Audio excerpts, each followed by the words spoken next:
वर्धा जिल्ह्यातील ज्या ग्रामपंचायतींमध्ये सरपंच आणि सदस्यांचा कार्यकाळ संपला तेथे पंचायत समितीमधील अधिकाऱ्यांची प्रशासक म्हणून नियुक्ती केली होती। या विरोधात सरपंच संघटनेने उच्च न्यायालयाच्या नागपूर खंडपीठात याचिका दाखल केली होती। या याचिकेवर दिलेल्या निकालात प्रशासक नियुक्ती आदेशाला स्थगिती देण्यात आली आहे। त्यामुळे मुदत संपलेल्या ग्रामपंचायतीत सरपंच कारभार सांभाळणार आहेत। जिल्ह्यात डिसेंबर अखेरपर्यंत मुदत संपलेल्या 301 ग्रामपंचायतींवर प्रशासक नियुक्तीचे आदेश दिले होते। या विरोधात निवडणूक होईपर्यंत प्रशासक न बसविता मुदत संपणाऱ्या सरपंच सदस्यांना पदावर कायम ठेवण्यात यावे अशी याचिका उच्च न्यायालयात नागपूर खंडपीठ येथे जिल्हा सरपंच संघटनेचे सचिव संजय सुरेश ढुमणे, संघटनेचे अध्यक्ष धर्मेंद्र राऊत यांच्यामार्फत करण्यात आली होती। या याचिकेवर उच्च न्यायालयाने निकाल दिला।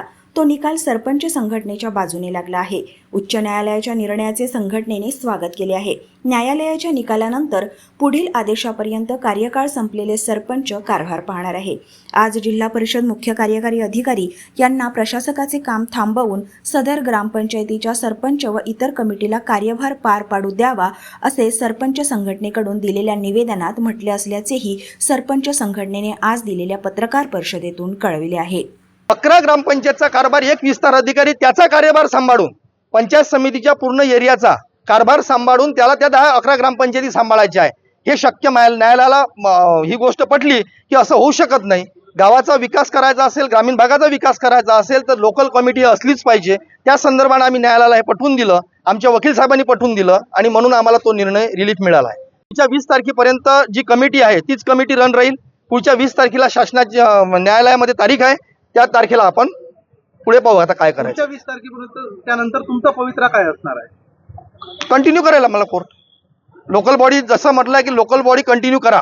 आता याही निर्णयात न्यायालयाने म्हटलं लोकल बॉडी कंटिन्यू ठेवा आणि पुढचाही निर्णय तोच राहील जोपर्यंत निवडणुका लागत नाही। आम्ही न्यायालयाला तेच मान्य केलं, मागणी केली आहे की तुम्ही आम्हाला निवडणुका द्या। आम्ही निवडणुकीला सामोरं जायला तयार आहे। निवडणुका घ्या, गावाचा कारभार चालू द्या, गावाचा विकास होऊ द्या। तुम्ही प्रशासक बसून साध्य काय करता? ते एका ग्रामपंचायतवर त्याचा मुख्य कारभार वेगळा आणि त्याच्या एका प्रशासकाकडे 11 ग्रामपंचायती। तो 11 ग्रामपंचायतला न्याय देऊ शकतो का? माझा प्रश्न आहे। तो 11 ग्रामपंचायतचा कारभार कसा चालवणार? आणि गाव चालवणं एवढं सोपं नाही आहे। एवढी कमिटी असताना गावात प्रश्न निर्माण होतात।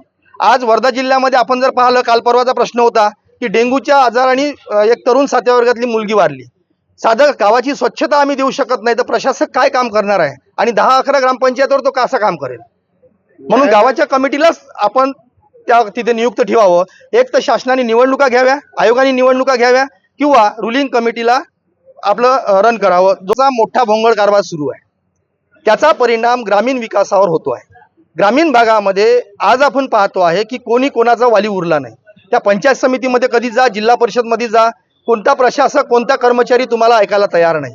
जोपर्यंत लोकांसाठी भांडणारे लोकप्रतिनिधी त्या सभागृहामध्ये येणार नाही, प्रशासनाला प्रश्न विचारणारे प्रतिनिधी येणार नाही, तोपर्यंत प्रशासन कसं चालेल? आणि प्रशासन आपल्या पद्धतीने चालते आहे आणि त्याच्यामध्ये मोठ्या प्रमाणात जे काही आता आपण पाहतोय, मोठ्या प्रमाणात त्यांची भ्रष्टाचार असेल, मोठ्या प्रमाणात दप्तर दिरंगाई असेल, हे प्रश्न आपण अभ्यासतोच आहे। आणि 3 वर्षापासून ह्या निवडणुका रखडून गेल्या। लोकशाहीचा आत्मा ह्या निवडणुका आहे आणि समाजाच्या विकासासाठी शेवटी निवडणुका आपण घेत असतो, लोकप्रतिनिधी निवडत असतो आणि त्यालाच जर शासनाने हरताळ देत असेल तर ही गोष्ट कदापि मान्य नाही। महाराष्ट्रामध्ये फक्त वर्धा जिल्हा परिषदेनेच खंडपीठासमोर आपण याचिका दाखल केली होती। आता बाकी जिल्ह्याचे जे अध्यक्ष आहेत त्यांनी सुद्धा हा निर्णयाचा संदर्भ घेऊन तशा पद्धतीचं मागणी आता शासनाला करण्याचा प्रयत्न सुरू आहे।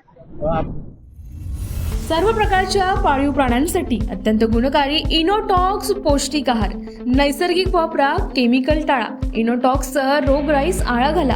पशुखाद्य टेक्नॉलॉजिकल ऑडिटिव्ह उत्पादनासाठी महाराष्ट्रातील सर्व जिल्हे व तालुक्यात डीलर्स नेमणे आहे। अधिक माहितीसाठी संपर्क करा 8446625542 73877755157।